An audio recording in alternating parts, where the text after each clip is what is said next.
Okay, so I think we'll go ahead and get started and just be mindful of time. Good morning, evening, and afternoon from wherever you're joining us in the world today. Welcome to the SpunkGo webinar. Today's speaker is Vikram Krishna. He's worked in the corporate world as a banker and is now the co-founder of the Sacred Groves. It's my greatest pleasure to welcome Vikram to talk about his organization and the protection of natural habitats on Earth.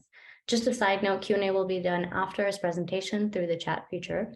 SpunkGo is an all-girls proceed where proceeds go to charity. Thank you so much, and the floor is now yours.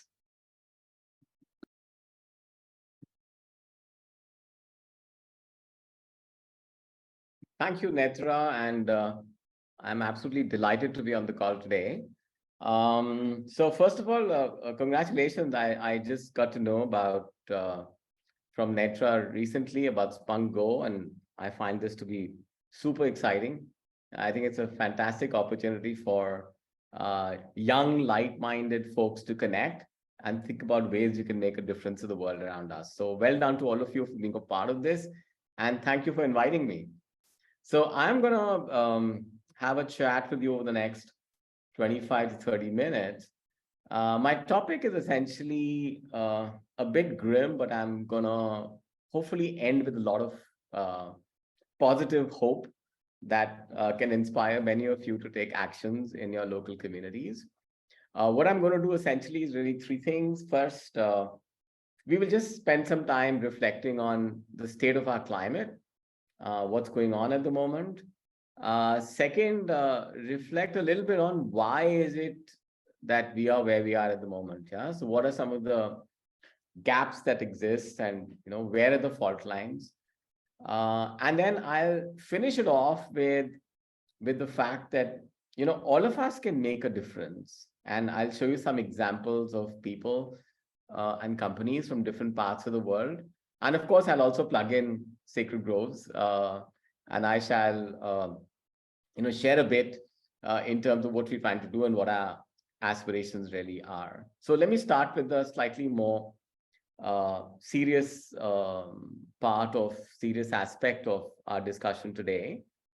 So unfortunately, we are in a very difficult situation. There are recent reports, some of which titled as Code Red for Humanity.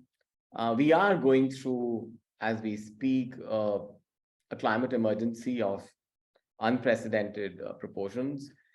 Pretty much every indicator that I look at, unfortunately, are showing signs of concern, ranging from the species that are getting threatened. So every day, approximately 4 to 5 species get extinct. We lose about 2,000 odd species every year. 40% of the plant species, unfortunately, are threatened with extinction over the next 10 years. Wildlife populations are under significant threat. So I'm embarrassed to mention that I'm 50 years old, and in those 50 years, 69% of the wildlife population on the planet we have lost. Yeah. In addition to that, every other indicator, be it greenhouse gas emissions, be it the rise in sea levels, ocean heat, ocean acidification. I mean, it's a long list, but we are setting negative records every year. Why is this important? Because one needs to consider the fact that almost 3.5 billion of us, which is half of humanity, a little less than half of humanity, has been declared to be highly vulnerable to climate impact. So what you mean by highly vulnerable to climate impact is we are vulnerable to floods, we are vulnerable to fires, we are vulnerable to extreme weather events, which will affect agriculture, food supplies, livelihoods. So it is actually quite scary, and especially when you also look at the fact that there are about 100 million people who are currently displaced for various reasons, out of which 30 million are displaced because of climate change. And this number is only expected to rise significantly over the next 15 to 20 years. Yeah, so 2030s and 2040s are looking quite challenging for us. And if you ask yourself this question, how how can it get solved? So, my sort of cue on this is that, the world's richest 10% account for a significant percentage of carbon emissions. And if there is a solution, then, people on the call who have got access to phones and laptops and, desktops and tablets, it is people like us who are, a part of the problem. And essentially, we need to be, therefore, a part of the solution as well. So, when I see, sorry, can you hear me? Because I can see that there's a bit of a disturbance in the line. I can hear you on my side. You can? Okay. So, so when you look at, what the, just one sec, I'm just getting a disturbance here and I'm not entirely sure. Oh, one sec. Yeah. So has my slide changed? Yes. Okay, wonderful. Thank you. So when you look at some of the other indicators, and I wanted to just touch upon a few. One is air quality index. So almost 200 million of us live in places where the air quality is above danger levels, and that's causing health concerns in more ways than one. Our carbon dioxide levels are at 421 parts per million. And what that essentially means is that this is the highest ever recorded in human history.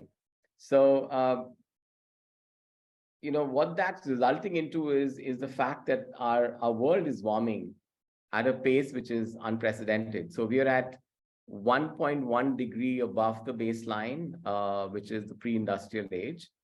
And pretty much the writing on the wall is quite clear that by 2035, we will be at about 1.5 degrees above the baseline.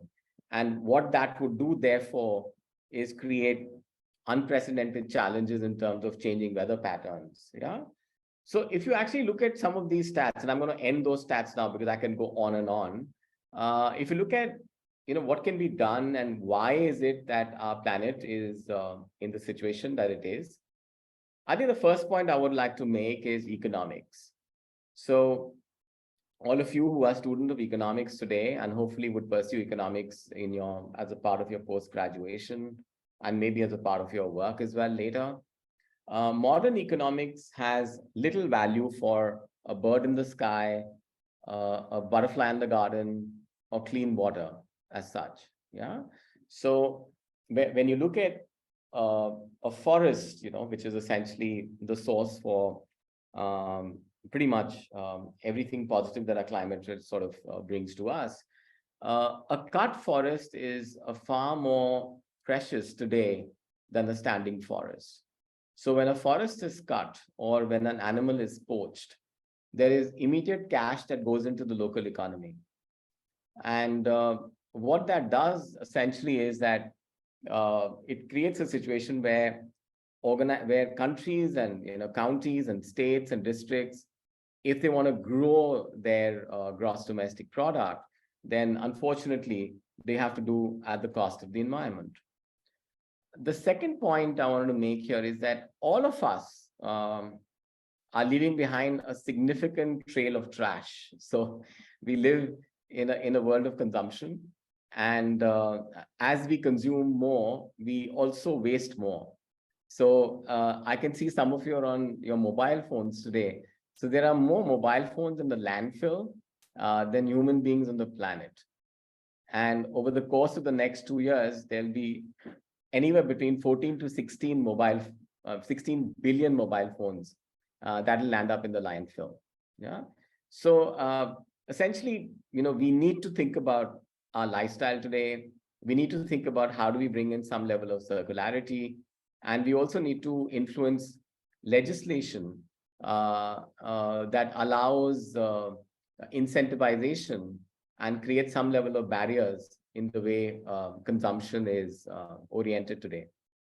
The other one, which I find really interesting, and I'll encourage you to study this more, is a body of work done by Project Drawdown.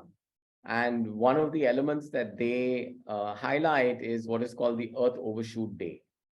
So the Earth Overshoot Day is really a day where the consumption capacity of the entire population of the planet is matched with the regenerative capacity of the planet. So what you see here is the fact that over the years, in fact, when I was born in 1972, the Earth Overshoot Day was around the 30th of December, which meant that all the consumption that the world did till the 30th of December was pretty much matched by the regenerative capacity of the planet. Yeah. The way we are heading in some countries, by early March, they have shot the Earth Overshoot Day essentially. So if you look at the global Earth Overshoot Day, it's around June at the moment. And in the next 6 years, it's expected to be somewhere in May. So essentially, if you were to continue consuming the way we are consuming, then we will need about 60% more Earth than what we have at the moment. Yeah. So clearly, the writing on the wall is that we need to think about where we are at the moment and how can we make sure that we alter our consumption patterns. I would not say that not much is happening. There's a lot that's going on. So the various countries that all of you represent, your governments are working hard, your institutions are working on it, companies are working on it as well to see what can they do to reduce carbon emissions. Many countries across the world have signed up for net zero by 2050. However, the argument that I have for all of you is the fact that, we just can't wait for our governments and our legislators and companies to take action. We need to think about what action we can take as well, to make the difference that is needed. And last but not the least, I think it's a very unfair game at the moment. So if you look at those who are trying to consume from the forest versus those who are trying to protect the forest, it's a David and the Goliath story. Yeah. So, I mean, if you see who's trying to protect the forest, then you'll find that these are few interest groups, NGOs, local communities. But pretty much if you look at who's trying to consume from the forest, then it's the agriculture industry, the timber industry, the animal husbandry industry, and the list goes on and on. Yeah. So almost 55 to 60% of the world today depends directly or indirectly on forests for their daily livelihood. So the question that I'm always asked is that in this era of gloom and doom, and that's where it ends, yeah, what can we all do, yeah, and how can we make a difference in the various places that we all represent? And I just thought I'll bring a few examples of individuals and organizations that are making a difference, yeah. So the first one I'm going to give as an example, and I also realized that there are a few of you from Africa on the call. I came across this anti-poaching patrol, which is an all-women patrol. It's called the Black Mambas in South Africa. And what they've done is pretty much broken the gender norm in the poaching ecosystem and the anti-poaching ecosystem at that. Because most of the protectors and the guards used to be an all-male setup, yeah. And then the Black Mambas were established. They looked at the whole problem in a very different way, and essentially they created a very sharp intelligence infrastructure, and they also spent a lot of time and attention on educating the local population on the need to protect our wildlife and how it adds value. And also then therefore created an intelligence network where they were able to get information very quickly about poachers from outside their area who would come and try to hunt, and they've been very, very successful. And this model and this example, which actually started with just a few women, is now replicable, is now being replicated in different parts of the world as well. So that was one I thought was very interesting. The second one is this young lady, pretty much your age. She is in the UK. Her story is that she was very keen on wildlife, and through the early years, She had visited a lot of natural spaces. And what she realized when she was speaking to her friends is that there needed to be a much more deeper appreciation for nature. And she was particularly fond of birds. And she has a spectacular understanding of birds. So she created this whole program, much like you, Netra, where she started to talk about birds to her friends, and it grew. And then she started camping experiences. And now she's a part of a very large organization, which is working directly with students across the United Kingdom in educating them about nature and seeing what difference they can personally make in their individual capacity. So I find that very interesting. And it also reinforces the fact that, anybody, anywhere, as long as you have the intention in the right place, you can seriously make a difference. So, our bird girl taking flight is a great example of that. Another interesting example that I'd like to share is this digital art company called PR Nation. So they have committed to support a square feet of forest for every square feet of art they sell. So they are really setting an example of what I call conservation commerce, where companies are now, and progressive companies at that, are integrating conservation into the commercial value proposition for the organizations that they represent. Yeah. And I think that's really where I would segue into Sacred Groves as well. So Sacred Groves essentially is a conservation organization that my co-founder and I set up in 2020. So we are 3 years old. This was started about 7 years back, where Manisha and I started thinking about what we can do in our own personal capacity. So we went on this journey where we started recycling, we started repurposing, we do composting at home. We also, most of our food is cooked on solar. But when we got on this journey, we realized that the more you do, the more you realize, the less it is. So we decided then that we will have our own private forest. And off we went, scouting around the world for our own private forests. And this is really something that, we believed was our contribution to the society. And as we were doing that, a lot of our community got to know about it as well. And they said that, look, what you're doing is interesting. Can you figure out a way where a lot of us can get involved along with you? And that's where Sacred Groves came about.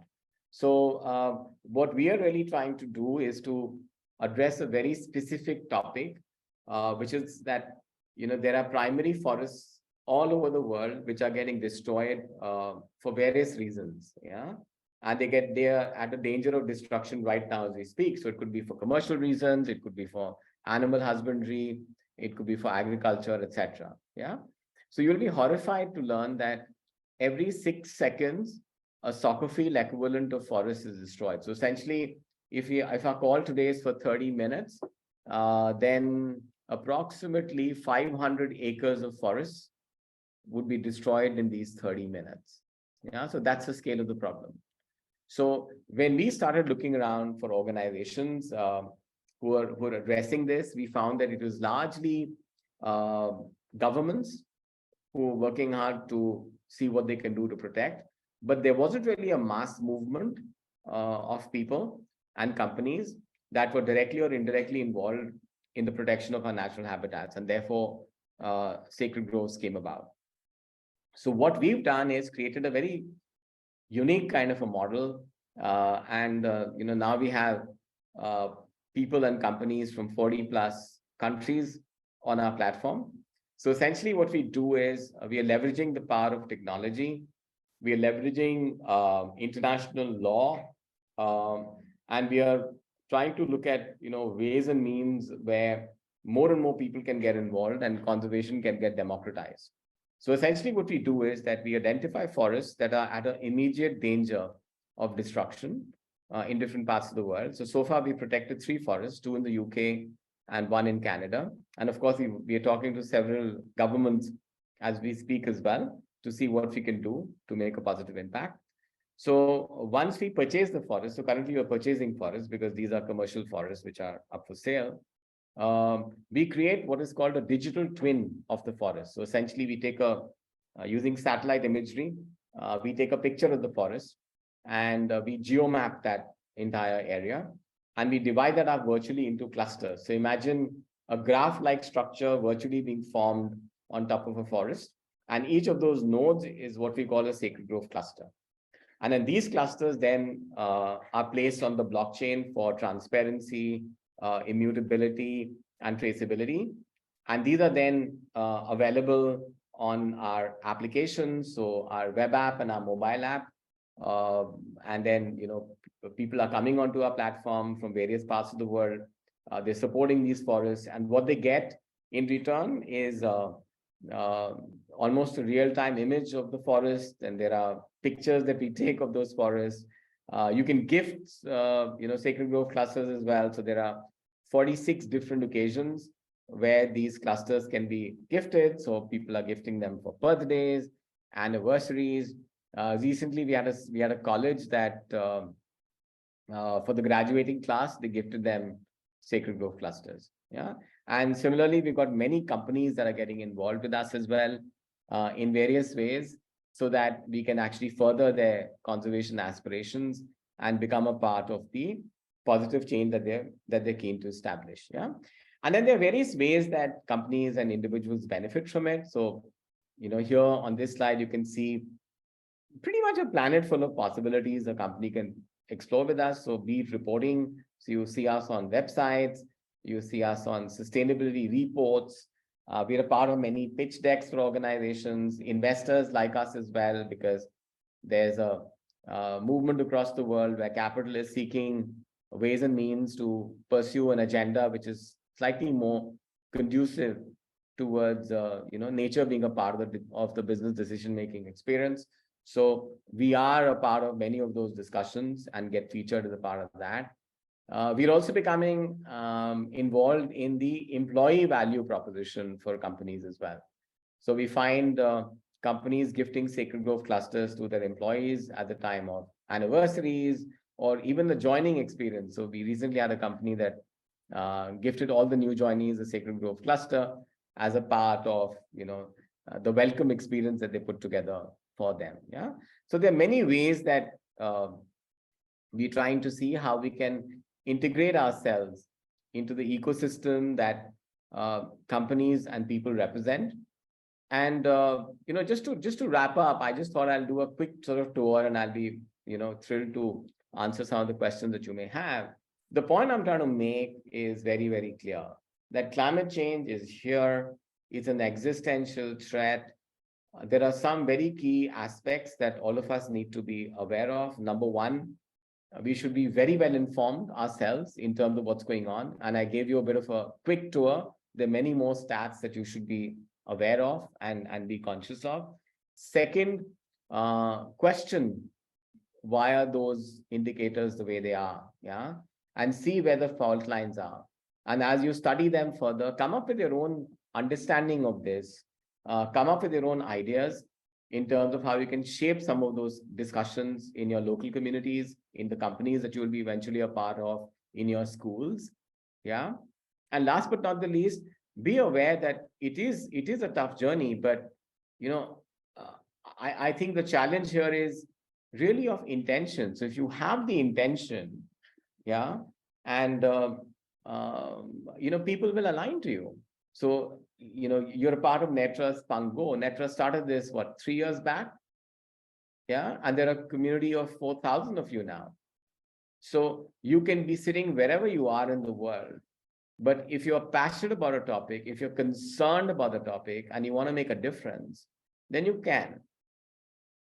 Yeah. And with that, Netra, I think let's leave some time for questions. I'll be happy to answer any questions that there are. Thank you so much for that lovely presentation. I think your approach to sustainability is very unique and one that I haven't seen so far. Okay, so the first question I have here from the audience is, are you seeing any laws that are working towards sustainability? Yeah, so there are many. There's a lot of work happening around this. So you should look at COP27, and you should also see COP28, the discussions and the agenda. Pretty much every country today is signing up to a net zero promise, which is then translating into very specific nationally determined targets that the countries are committing to. And a part of the delivery of those targets, there is obviously legislation that is coming into play as well.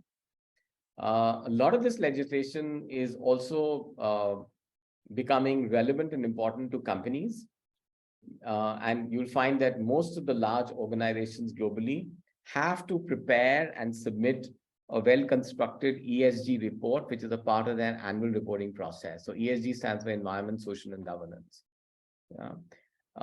These reports are being read by investors. These reports are being read by rating agencies. And more importantly, consumers are demanding action as well. So if you are a commercial enterprise and you don't have a convincing environment agenda today, then there's a whole block of customers who may not prefer you as compared to another company that is relevant and compelling. So in summary, there is a whole lot of work happening around legislation across the world. There are globally, there are reporting systems coming into play. So, most organizations follow GRI, which is a global reporting system for these indicators. And yes, legislation is coming in different parts of the world with pretty strong civil and also in some countries, criminal implications as well. So in some countries, nature has been declared as a person. Yeah. So as soon as nature gets declared as a person, then any act of poaching or any destruction of nature gets a criminal wrapper built around it. So we're seeing that coming. That's actually very interesting to think about nature as a person in regards to the laws that are being implemented. Yeah. The next question here is, how effective are these processes? So is there a way in which enforcement and regulation can help the law become effective?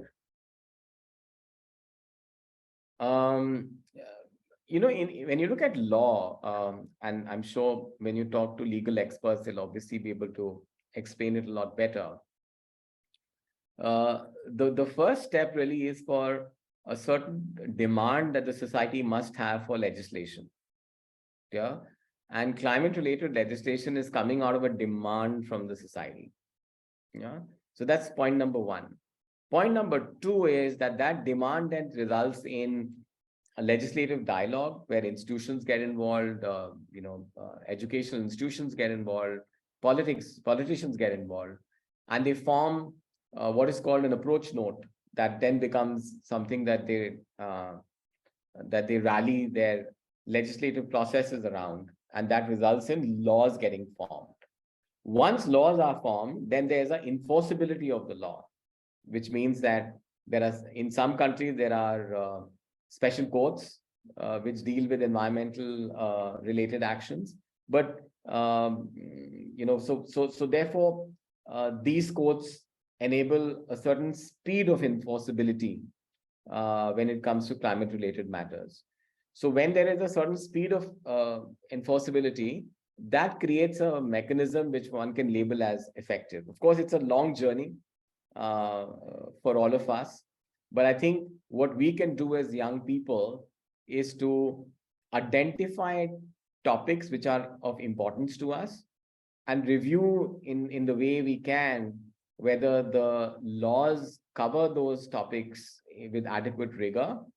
If the law doesn't, then work with your legislators to influence it. Alternatively, if the law exists, then work with your system to, almost push for a higher degree of enforceability.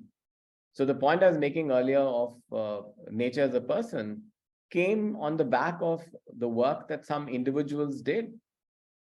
And they forced the legislation to come by, and they forced the legal system to make some very fundamental changes. What I'm inspired and encouraged with is the fact that there is so much of awareness about the environment today, because obviously everyone's affected by it, that people are very, very open to changes that they can potentially do in their power. So moving on a bit from the law and legislation side of sustainability, what do you think is the most powerful tool to make people listen to the problem? Yeah, so the most powerful tool is inspiration. Yeah. And the most powerful tool in inspiration is leading by example. So I find it fascinating when I meet people from across the world and I hear their own story of the fact that they were concerned about something. They decided to change their world first in their own unique way. And that became, something that a lot of others followed suit with. So recently I came across a very sweet story, actually, of these hairdressers in Australia. Yeah. And, the salon staff is obviously very concerned about climate change, and Australia has been affected quite seriously by floods and fires. So they recognize the fact that, when you come to a hairdresser, you're in a bit of a chatty mood. You're happy to open up some kind of a conversation. So they learned about climate change, and they steer most of their conversations into climate action ideas and inspiration. Yeah, so I think that gives me a lot of hope that anybody can do it. Or I came across another really interesting example the other day of monks in Thailand. And their monastery was next to a river which was highly polluted with plastic. So what they did is that they created a program where that plastic was harvested from the river, and they used that plastic to convert into clothing, into cloth, and they wore that cloth. So the robes became plastic robes, So there's just so much going on like this all over the world. Or for example, I came across someone who did solar cooking. And, I live in Dubai, and, we are blessed with good sun most time of the year. So when I read about his story and I interacted with the person, I realized that, I can do solar cooking as well. What does it take? So I just bought a solar cooker. It's available online. I purchased it. And for the last several years, we've been solar cooking. So I find these really, really inspiring. And I think, in my humble opinion, hope is the best, what do I say, weapon for climate action. Definitely, I agree. That's some very great advice there. The next question we have is, in your personal opinion, how close are we to completing all of the SDGs, and do you think it's viable by 2030? Well, all I can say is that, first of all, I love the SDG framework, the 17 SDGs, specifically the last one, which is about partnership for the goals.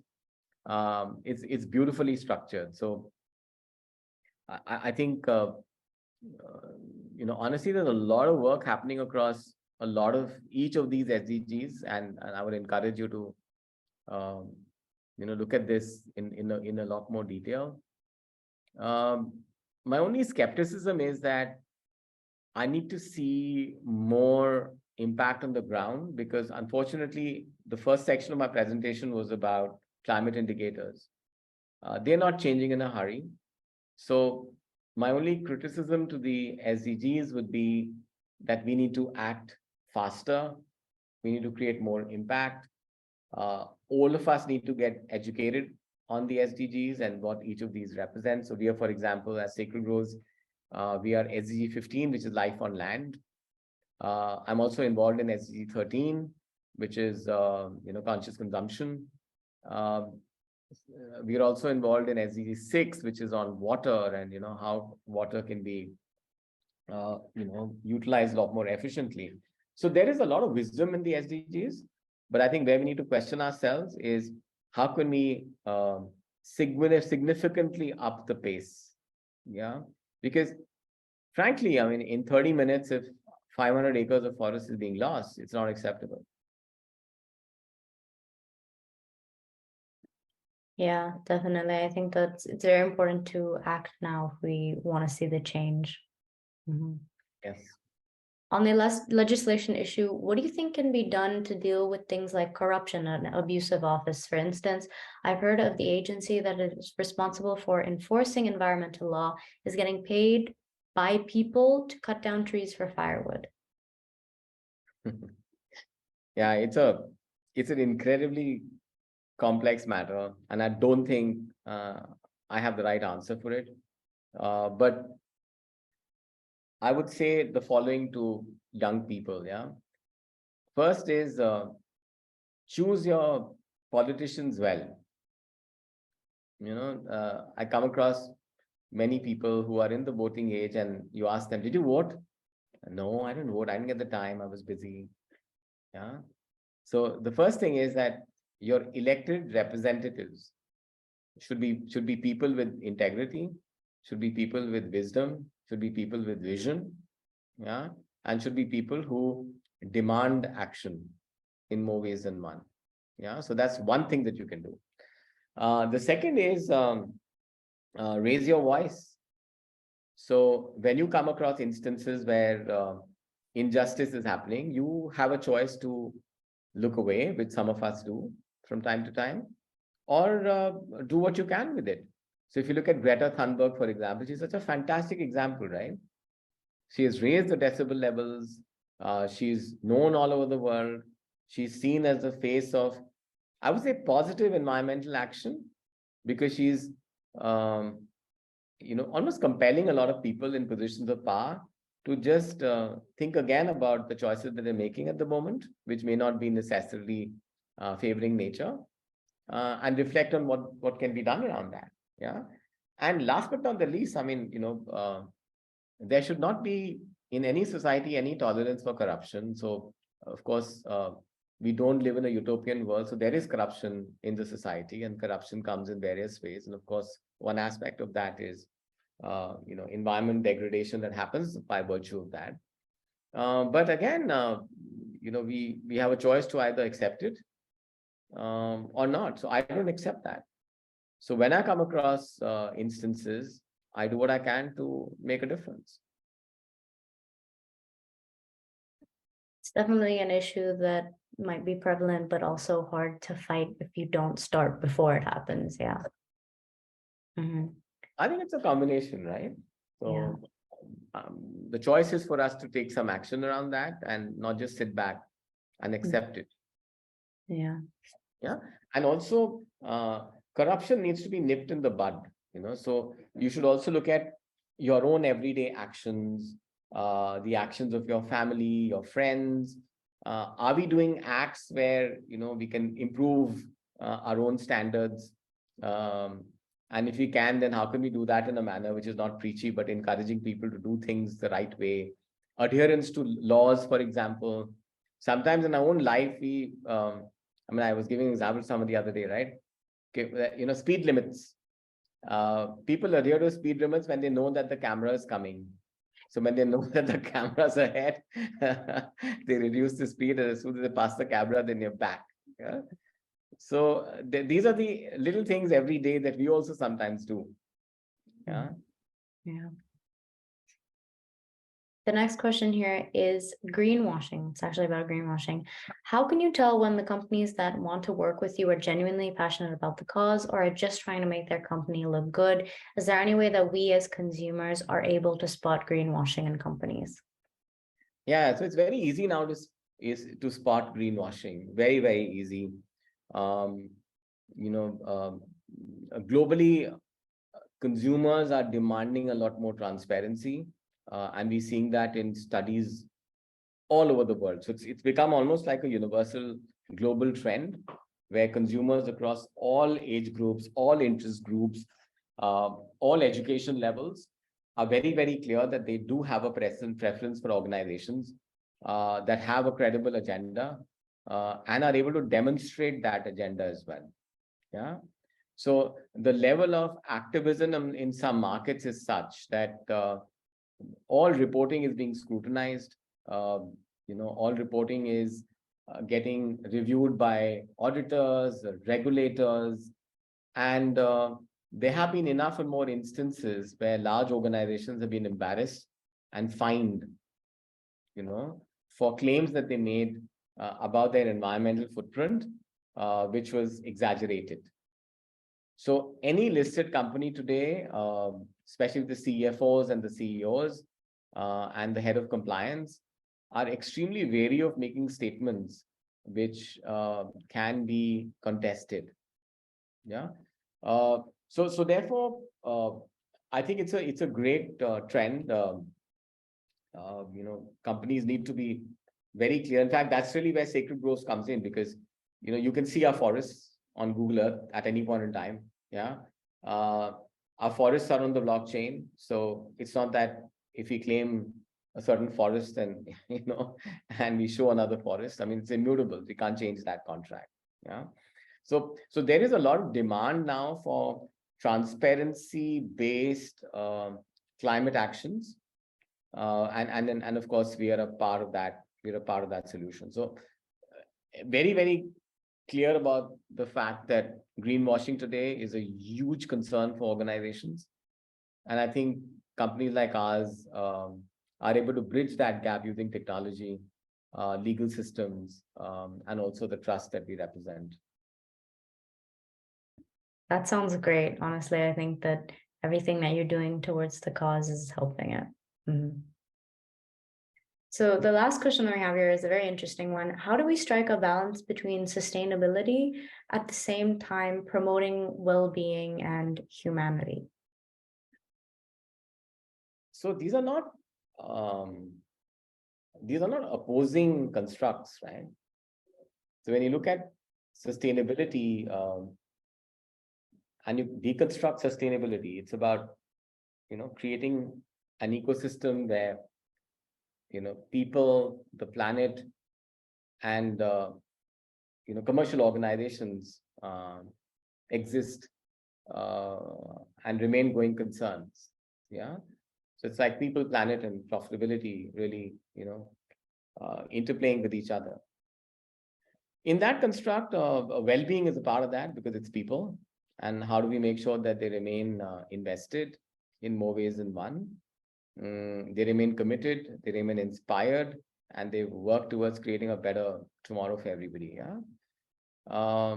Second, organizations being compelled now to declare not just their commercial aspirations, but also their role and obligation towards a society which is, better for everybody. And all organizations realize that. So we're clearly seeing organizations having women in leadership, and more so. We're seeing people of color. We're seeing well-drafted environmental policies in place. We're also seeing lesser and lesser barriers for the weaker section of the society to enter into organized employment and succeed. Yeah, with biases getting removed. Of course, it exists still, but if you project that forward, then it's a positive trend. So therefore, I think my limited point is well-being of people, well-being of the planet, and well-being of companies is an interlinked concept. One can't think of one without the other. Yeah. And I guess the challenge of our generation is to make sure that that gets struck. So, some economists argue that companies over the last several decades have been so capital-oriented that their profit motive has, made aspects of people in the planet subservient. Yeah. So there's a new class of companies coming in called for-benefit organizations, which create that balance. So Sacred Groves is a for-benefit organization. We are a community interest company. In the US, there's something called the B Corp, which is benefit corporations. Yeah. And the same model exists all over the world now. And investors are rewarding companies with capital who are able to make that very clear commitment that we exist for the well-being and the benefit of the entire ecosystem that we represent. So it's a great question, by the way. So unfortunately, we have come to our time, but thank you so much for this amazing presentation, Vikram. If you just want to leave the audience with your contact info or a last piece that you just want the audience to resonate with and bring on with their. No, thank you for your questions. It was very interesting to answer some of the questions that were raised. You can always reach out to me on my LinkedIn. It will be wonderful if you could also access Sacred Groves, the website, become guardians, give me feedback in terms of what we can do, identify opportunities in your local areas. We'd love to keep this conversation going. Yeah. And I think the only one message that I have for all of you is that you're at an age and stage in your life where you can all make a difference. Everybody, yeah. So don't think that, oh, I'm a little town somewhere in Asia or somewhere in Africa or somewhere in the Middle East, and how can I make a difference? There are enough and more examples of committed people with the right intentions who managed to change the world for the better. And that's really what the opportunity is of the time that you represent. So grab that. And I wish you all lots of success, and make sure that you contribute positively towards the well-being of our planet. Thank you once again for sharing some of your wisdom, and thank you to the audience for interacting. We hope you enjoyed the session. If you need any more details, it'll be on our website, www.spunkgo.com. Thank you, everyone, and have a good day ahead. Thank you.